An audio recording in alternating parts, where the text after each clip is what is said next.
لوگو تم سب اللہ کے محتاج ہو اور اللہ ہی تو بے نیاز ہے، لائق حمد و ثنا ہے۔ اگر وہ چاہے تو تم کو نابود کر دے اور نئی مخلوق لے آئے، اور یہ اللہ کو کچھ مشکل نہیں۔ اور کوئی بوجھ اٹھانے والا کسی دوسرے کا بوجھ نہ اٹھائے گا، اور کوئی بوجھ میں دبا ہوا اپنا بوجھ بٹانے کے لیے کسی کو بلائے تو بٹایا نہ جائے گا، اگرچہ قرابت دار ہی ہو۔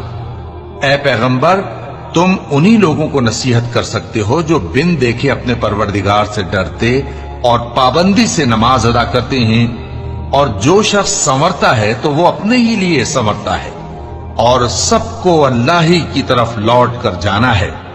اور اندھا اور آنکھ والا برابر نہیں، اور نہ اندھیرے اور نہ روشنی، اور نہ سایہ اور نہ دھوپ، اور نہ زندہ اور نہ مردہ لوگ برابر ہو سکتے ہیں۔